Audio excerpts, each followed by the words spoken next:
O te whatala ko whale mai moanga no tātu tunu o, i le nei tae au fōu, ma le nei an so fōu, ma lo le soi fō maua, ma lo fōu i le langi mā, lo moia o se whapoponga fōi neo mena tutupu i Samoa, a wala whaafonga anga. Ua whautua ina e le o sui ofisa sila le matanga luenga soi fō malolo ina le fionga tangaloa Robert Thompson, le mamalo o mātua ina ia usita ia, ma ia muli ta ia whaatonunga whaamtalanga o lo tu ina mai i talawai ale whanau.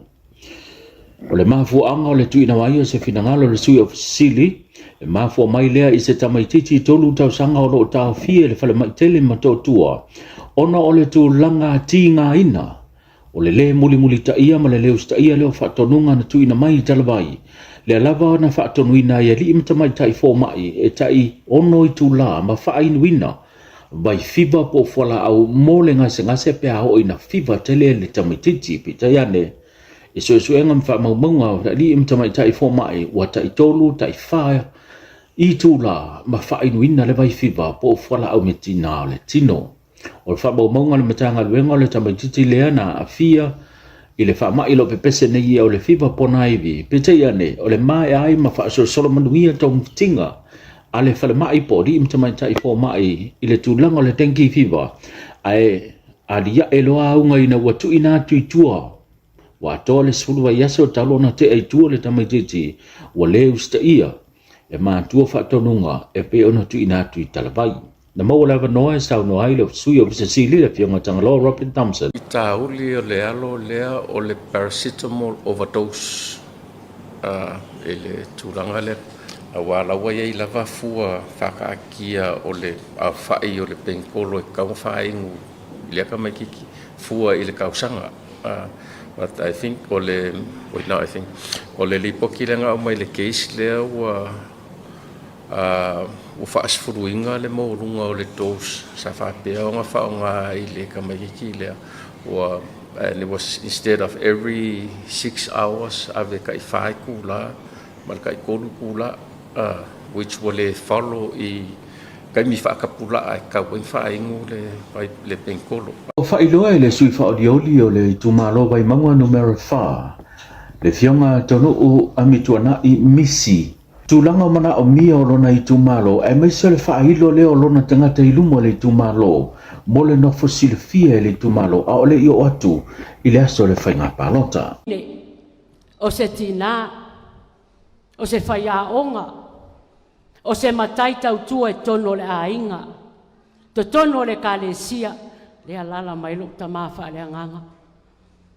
O se matai e tau tua e to tono le nu, tolu sulima tau sanga, se tamai mua mua, se tamai tai mua mua.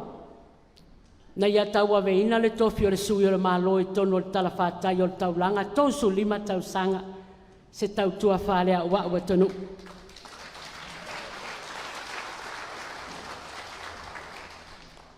Whaatolu no se ei mai le tūlanga le tofi o le whale lima, tūfui opa, tō ngā fua teine o le, tō ngā lau wapi tū lou, tū loto mata whele ma muri vai, sa ou tau tua ai. Ma uta mo e solo ai, tuli ai au e tō ina, o te alo e whaatino, ngā ruenga I tono nu. Lua fe lua valu ina ua tofia ma fai mai ia le fa sa o le mato ainga na inga sa le taa o lo tapo ai mai no mamau na inga sa tonu o te tau o te matai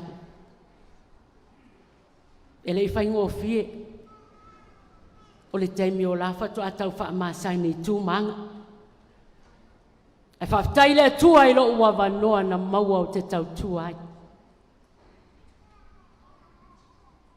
Lua afe, lua se fulu ai mo moli to nuu I o le nuu maa vae po le nuu tele. Ia ma tau tua ai. Au whai a onga, se e atul pule a onga, tau walunga I lo waluato o whaia onga le tatu universite, ta pu e whaia onga mo le lumanai. Ai wala au wina lolo o whaatau waa. o te sau e tau ave ma whaururu le tātou i tūmalo e angalai i le tātou whono whaavai. E le i whaingofie, ai o ina matua i totoa e le atua le alofa i lo loto, ina ua o taa milo atu i poloketi. Mo wawa aia i le tele o ainga o le tūmalo. E mana o mia le sosoani. Mauaro ua wanoa wha auro lo i tūmalo pele. Na mātou ngā lulue ai ma le sauwha inga le tūmalo. Sui anuu, sui tamaitai. Ai mai sele komiti whaafoe, whaaftai tele la tō pule lea.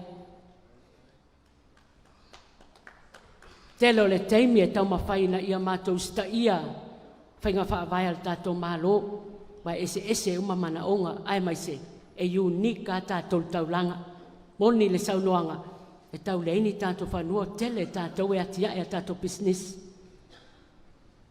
A tuaftai ai le atua e lo ua wanoa na o maua.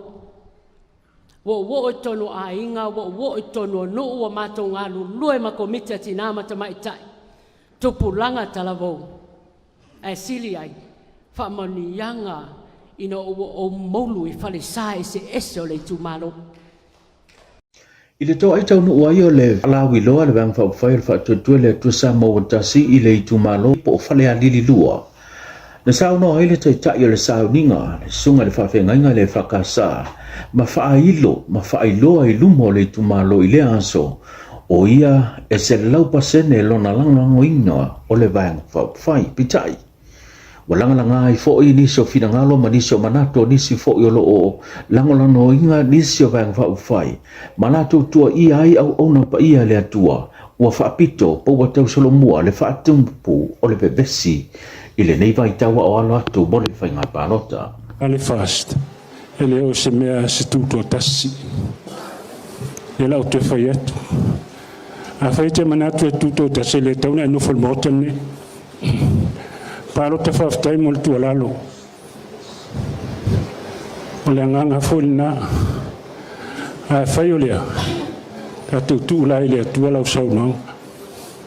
Tu le atua. Pea whai e whalongo lo o te ri atu. Ano au e whalongo mau. Lau e kare sia e te au. A wau le fia fia. E re se mea al tuto ta siri me le whai. Wow. E mumu atoa mai alo ule tau iu vai.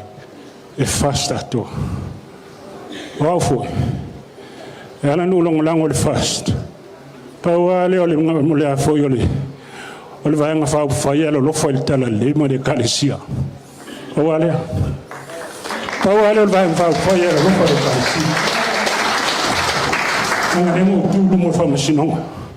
O le se fia un tūlu. Tato i tūmano. O tū mana. E wale o lea. E le isi tangata le isi tangata. Ele o yeise fina ngalo le fionga le te tai o le malo tausifa pele ka peneta.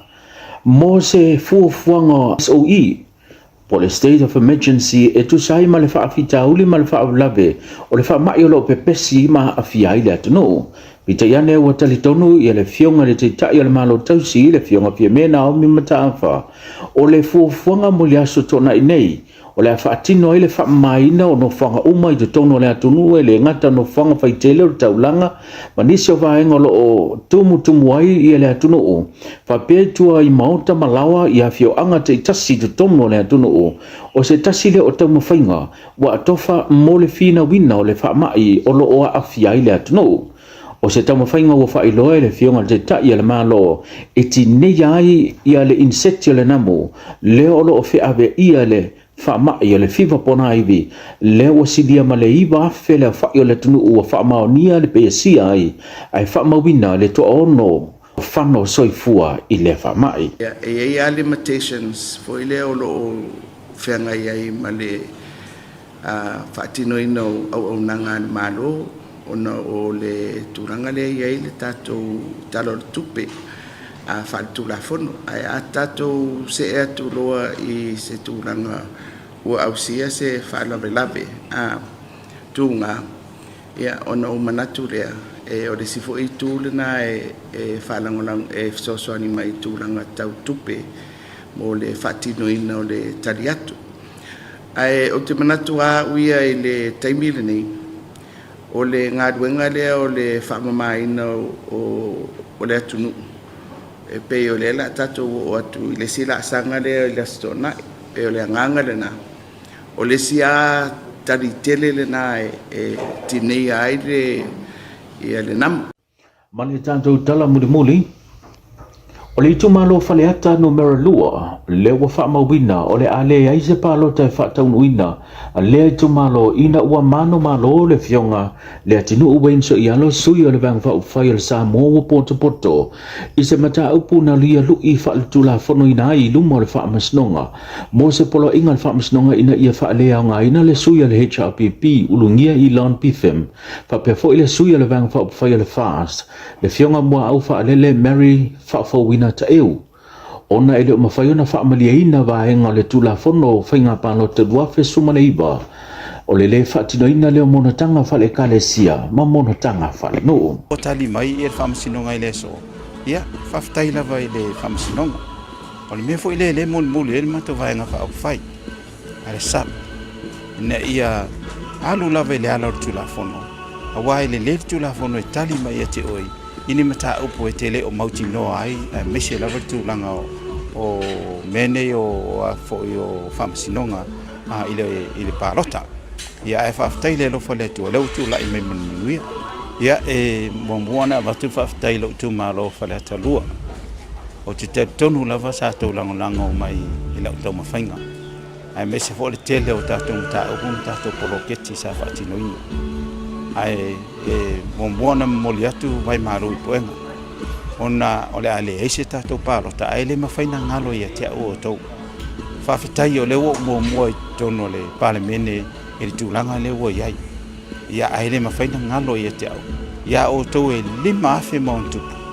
Lea sa le stala mo tātou whainga pārota. Le o tali mai whamasinonga e le tātou whawhitau li o lo tūla i mai te minei. Au te tūtonu. Ia. Pure alofa lava le tua e pui le tātou ola ma le tau soifua. Ia au ar whaatino ina o ngā luenga ati ae ma ngā luenga fo e le tumalo o lo whaatati e mo te minei. Le mo le atoi e lo whaanga le tātou tumalo fa le atalua. Ma lo lava le tapuai, ma lo te talo. Whaftai fo e mo tapo inga. Isi o whamasnonga e ngā ina le whamasnonga mā walunga. Le tālo sanga le sunga le teitai whono, la ule le mai le tole o te pola tai pao Fosse Smith, e whaasanga le suia le HRPP, e whaola sau, Rosalavea, e peo na whisilingi ai le tūlanga monotanga matai, sa whaamao nia ina, ia whaola sau, mo le whainga pālota. I le tuina mai o lea whai ungan sau noisi e le fionga ia sa tiusi mativa parese, e le o lava mau e langolango ina ai le tālo sanga peo tuina mai. Mai le o whaamaliaina le whaamasnonga e tusa ma le talo sanga na tu ina mai luma le whaamasnonga. Le mea lea, wa whaalea o ngai nai le talo sanga. Le sunga le teitai whono maua polo ina i fo i le sunga le teitai whono ina i atotongi le tine tupe lua awheta la mo whaarusau Rosalavea ai awheta la atotongi mo le ofiso whainga pālota. Ai mole tu malo nganga e maunga numero tasi wa whaalea ngai na whae whaamasnonga le tālo sanga le fionga tuala i o sefo poni whaasio. Lea na tu ina tu e mo se polo inga le whaamasnonga ina ia whaalea o ngai nai le veo wa ao salu rofi po sui o le wang wha upwhai le whaas. O se sui tau wa mo le whainga pāno te le whaiunga le masana nei. I le whaiunga na tu ina mai foi e le fionga le iantau o le Saan Taro Clark o lo tā uai e le o lava foi mau. E lango ina ai le taro sanga, maua polo ina ai le whaamasnonga, le fionga tuala Iosefo poni whaasio, e te tongi atu le tine tupe lua awhetala, mole tu wa waawao, salua lofipo. Samoa se whapopon nao tātou o totonga mena tupu po tātou update o melo tupu Samoa, so i fua tele Manuia.